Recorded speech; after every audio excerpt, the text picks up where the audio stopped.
In this episode, I'm going to put Inertia's leash walking to the test and hopefully make some progress towards getting her to listen to me in brand new and exciting places. I'm Zach George. I train dogs. This is my new dog, and I'm gonna show you how I train her from day one.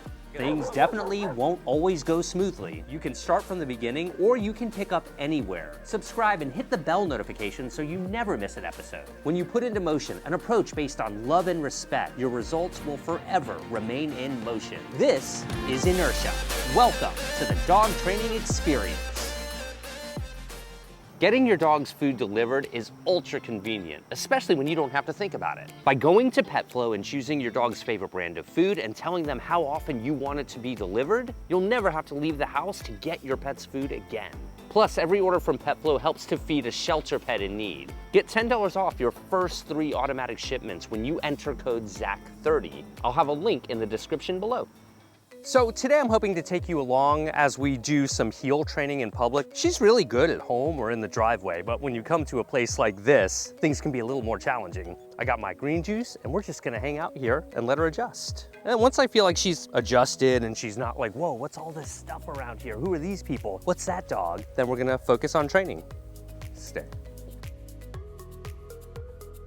All right, I'm done. It's time to train you now. So the next thing I'm doing is getting her familiar with the path, just letting her smell it and acclimate herself to where she is. Heel is where your dog stays by your side, whether you're standing still or moving. You'll remember that one of the prerequisites to teaching your dog heel is that you can reliably get their attention on you. Look at me.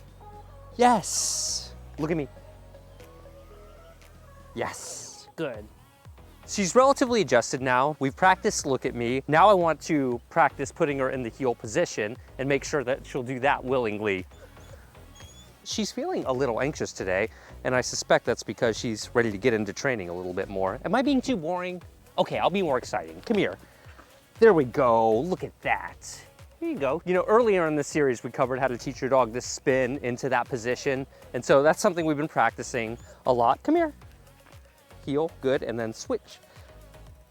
I know, she gets a little confused on switch sometimes, but that's okay, good job. So now that she's reliably doing that, I'm just gonna focus on walking, making sure that she'll pay attention to me for many seconds at a time. Slow down, inertia. Yes, good. Come here, this way. Good. So when you first start training heel, you'll hold up a lure like that, right? Gives them a target to look at. She's doing great. She knows you got a treat. She's like, all right, if I pay attention, I'll probably get that reward. Switch. Yes. Good. Here, look at me. Slowly. Faster, let's go, faster. Yeah, she's really good about stopping when I stop. We've established that she likes looking at the treat, right? So the next thing that I really want to be focused on with her is teaching her how to look at my hand signal. And this is something we're phasing in. Every once in a while when her interest fades, I'll go back and let her know I've got that treat and use it as a lure. So I'm not afraid to do that, but I also want to have her be less dependent on holding a treat up. In other words, I want her to be able to respond to a hand signal or a here or look at me or whatever you would like to say to your dog. Switch. Good, look at me, come on. And switch, yes. That's called heel, yes. With heel training, especially in environments like this, you don't want to make the mistake of phasing out treats too early. And in real formal sessions like this, I'll even reward pretty generously. When I'm doing more casual training, I might not reward quite so much. I'll train at 30 seconds here and 30 seconds there. Lie down. Go on. Stand. Yes, good. That was exciting. Easy. Slow, slow. Come on, heel. Good. We're also mindful to keep practicing different turns by taking heel to the next level. I want her to be able to do a right turn, a left turn, be able to speed up or slow down. It's really important for her to pay attention to me and stay at my side under a variety of different circumstances. Sometimes I'll have her turn and stay on one side. Other times I'll turn and keep her on the same side so she doesn't have to switch at all. So it just depends. I want her to understand all of those nuances in heel training. Okay, you earned it, you earned it. It's important too to be really cognizant of your dog's body language and their state of mind. But if you notice your dog is frustrated or they're not particularly enjoying the training session, that's your cue to take a break. Biting the leash like this seems like Inertia's way of expressing a little impatience. She seems to be saying, let's play, give me a treat, what more do you want? You'll be amazed what a 2 or 3 minute break might do to your training session. So I'm sure to take breaks very often with Inertia. We make it a point to practice this a few times a week. And I noticed that at least in Inertia's case, sometimes she's really on and sometimes she's like, I'm not so much in the mood. So I have to be really aware of those things and do my best to really motivate her to want to do the training session with me. It's normal too for many dogs to pay attention to you and then get a little distracted, but look for those moments where they voluntarily give you their attention, especially without you asking for it. Heel is the most disciplined form of leash walking and it requires a lot of brain power from our dogs. And if you're always insisting on a proper heel, it doesn't really give your dog an outlet to see, smell, and experience their environment. And that really is a huge part of having a dog. So it's good for mental exercise and it's great for certain situations, especially in cities, but it's not a substitute for more relaxed leash walking. I'm periodically testing Inertia by continuing to give her more challenging training scenarios. With Inertia being now around 1 year old, it's time to start teaching her how to be more reliable in a variety of different environments and in different contexts. I'm visiting my brothers and my sister-in-law and my niece actually here in Atlanta. So the way that I like to really introduce off-leash training is to seek out unfamiliar but still safe and secure areas. In this case, the yard is completely fenced. See, it's really important in the beginning stages that the environment is completely secure, but the trick is your dog shouldn't realize that. Over the next 12 months or so, I really want to do extensive testing before trusting her off leash. So I've got her on a 50-foot lead right now just to make sure she's reliable before I take her off. Double controlled environments are the best. My dog has disappeared. Inertia, come. There we go, there's a good recall. Yes. Good girl. All right.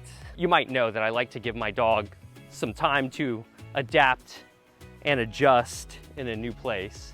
So that's what I'm doing right now. I'm just letting her explore, being as tolerant as I can so that she is able to satisfy some of that curiosity. I first want to make sure that she'll come to me, especially when her attention is divided like this. I mean, you can see she really wants to get up into the house, explore. Inertia, come. Yes, good. Sit, lie down. Good job. So she's demonstrating that she's pretty obedient, at least under these circumstances in this environment. So I feel pretty good about taking the lead off as long as she'll come to me. But I'm going to encourage her to just stay, a few feet from me, just to kind of make sure she generally follows me while I walk around. So let's see. Hey, Inertia, stay over here. Let's go. Come on. There we go. And go. So I just wanted to see if she would play with me. She got a little bored with the game. That's okay. Well, my brother's pug at least wants to play. No? What do you think? All right, ready? Go get it. Oh, wow. She's kind of quick, huh? And what a good opportunity to practice stay with a significant distraction. So that's something we've been working on, teaching her how to stay in the face of distractions. I really want to make sure that her stay is reliable in these new places. Inertia, lie down. Stay. A down stay tends to be a bit more reliable than any other kind of stay. So we'll keep it easy for her. I'm gonna walk away.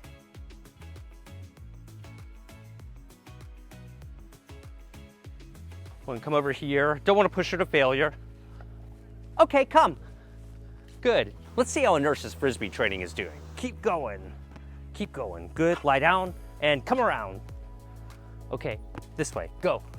I'm also really impressed with how well Inertia is doing playing fetch this close to Snoo Snoo. Other dogs can be so distracting to her, and she just loves to play, but she's still staying focused. Training your dog to listen to you off leash in new places is taught 15, 20 minutes at a time like this over the course of many months. You want to really go out of your way to proof this over an extended period of time because it's extremely important that your dog has a lot of experience listening to you when in new distracting environments. So today I'm really happy. I mean, Inertia was reliable with listening to me around another dog in a new place. So I'm excited.